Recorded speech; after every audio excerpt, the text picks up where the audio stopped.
خصوصیات نبی کریم صلی اللہ علیہ وسلم نے بیان فرمائی ہیں، جن میں سے چند حدیث میں ذکر کرتا ہوں۔ سب سے پہلے ایک حدیث شریف آتی ہے کہ حضور صلی اللہ علیہ وسلم فرماتے ہیں کہ ہر چیز کی ایک بلندی ہے اور قرآن پاک کی بلندی سورۃ البقرہ ہے۔ حضور صلی اللہ علیہ وسلم نے فرمایا کہ اس کی ایک ایک آیت کو 80 فرشتے ساتھ اترے تھے اس کو نازل کرنے کے لیے، ایک ایک آیت کو نازل کرنے کے لیے حضرت جبریل کے ساتھ 80 فرشتے ان کے ساتھ تھے۔ ایک حدیث شریف میں آتا ہے حضور صلی اللہ علیہ وسلم نے فرمایا کہ سورۃ البقرہ میں ایک آیت ایسی ہے جو قرآن کی تمام آیت کی سردار ہے، اور وہ آیت الکرسی ہے، اللہ لا الہ الا هو الحی القیوم علی۔ حضور صلی اللہ علیہ وسلم نے فرمایا کہ اس گھر میں شیطان داخل نہیں ہو سکتا جس گھر میں سورۃ البقرہ پڑھی جائے۔ ایک اور حدیث شریف میں آتا ہے حضور صلی اللہ علیہ وسلم نے فرمایا کہ دنیا میں بدترین گھر اور ذلیل گھر وہ ہے جس میں قرآن پاک نہیں پڑھا جاتا۔ جس گھر میں قرآن پاک نہیں پڑھا جاتا ایسے گھر کو حضور صلی اللہ علیہ وسلم نے ذلیل گھر کہا ہے۔ کتنی بھی مجبوری ہو آدمی گھر پہنچ کر ایک دفعہ سورہ اخلاص ہی پڑھ لے، سورہ فاتحہ ہی پڑھ لے تاکہ ہم اس وعید سے بچ جائیں۔ تو ایسے گھرانوں کو حضور صلی اللہ علیہ وسلم نے بدترین گھر کہا ہے جس میں قرآن پاک نہیں پڑھا جاتا۔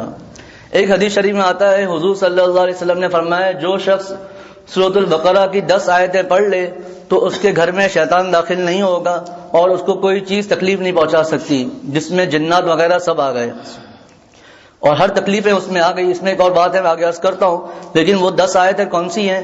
تو حضور صلی اللہ علیہ وسلم نے فرمایا کہ پہلی 4 آیتیں الف لام میم سے لے کر وبالآخرۃ ہم یوقنون، 4 آیتیں یہ ہو گئی۔ 5ویں آیت آیت الکرسی، 6ٹھی آیت جو اس کے بعد دوسری آیت ہے لا اکراہ فی الدین، 7ویں آیت جو اس کے بعد تیسری آیت ہے۔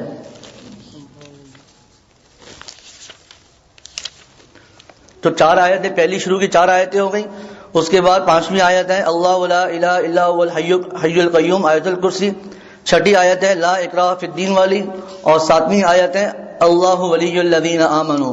گویا کہ 5ویں 6ٹھی 7ویں آیت آیت الکرسی سے لے کر رکوع تک اگر پڑھا جائے تو یہ 3 آیتیں ہو گئیں، 7 آیتیں ہو گئیں، اور آخری 3 آیت للہ ما فی السماوات وما فی الارض۔ تو جو شخص یہ 10 آیتیں پڑھے گا اس کو کوئی چیز تکلیف نہیں پہنچا سکتی۔ اب کوئی کہہ سکتا ہے کہ میں تو روزانہ یہ آیتیں پڑھتا ہوں لیکن میرے گھر میں یہ معاملہ ہو گیا، میرے ساتھ یہ حادثہ ہو گیا۔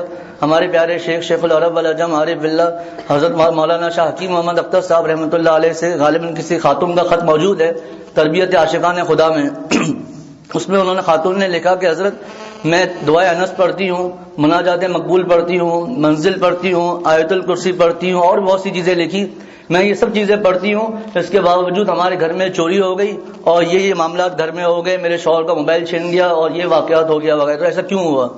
تو حضرت والا نے جواب میں لکھا کہ ان دعاؤں کا پڑھنے کا مطلب یہ نہیں ہے کہ حادثات بالکل ہی نہیں ہوں گے۔ اگر ہم یہ سمجھ لیں کہ حادثات بالکل ہی نہیں ہوں گے تو اس کا مطلب یہ ہوگا کہ نعوذ باللہ صحابہ انبیاء علیہ الصلوۃ والسلام کچھ نہیں پڑھتے تھے، پھر حضور صلی اللہ علیہ وسلم کچھ نہیں پڑھتے تھے، پھر صحابہ رضوان اللہ علیہم اجمعین کچھ نہیں پڑھتے تھے، اور ان کے ساتھ اتنے واقعات ہوئے، اتنے معاملات ہو گئے۔ فرمایا کہ تکلیف تو آئے گی لیکن اللہ تعالیٰ بہت سی دوسری تکالیف سے اس کو بچا لیں گے۔ تو اسی طرح حضور صلی اللہ علیہ وسلم فرماتے ہیں ایک حدیث شریف میں آتا ہے ایک صحابی حضور کی خدمت میں حاضر ہوئے اور عرض کیا کہ اے محبوب صلی اللہ علیہ وسلم، میں قرآن سورۃ البقرہ کی تلاوت کر رہا تھا تو تلاوت کے دوران میرا جو گھوڑا تھا وہ بدکنے لگا، میں نے تلاوت روک دی، وہ رک گیا۔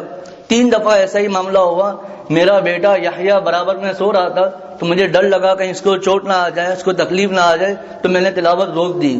جب تلاوت روکنے کے بعد میں نے آسمان کی طرف دیکھا تو وہ ایک بادل نما ایک نور جس میں چمکتی ہوئی چیزیں موجود تھی وہ آسمان کی طرف اٹھ رہی تھی۔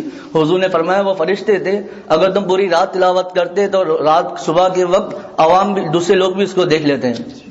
ایک حدیث شریف میں آتا ہے ایک بعض صحابہ نے حضور صلی اللہ علیہ وسلم نے عرض کیا کہ اے محبوب صلی اللہ علیہ وسلم، فلاں صحابی کا گھر رات کو روشن تھا اور اس میں نور برس رہا تھا، کیا وجہ؟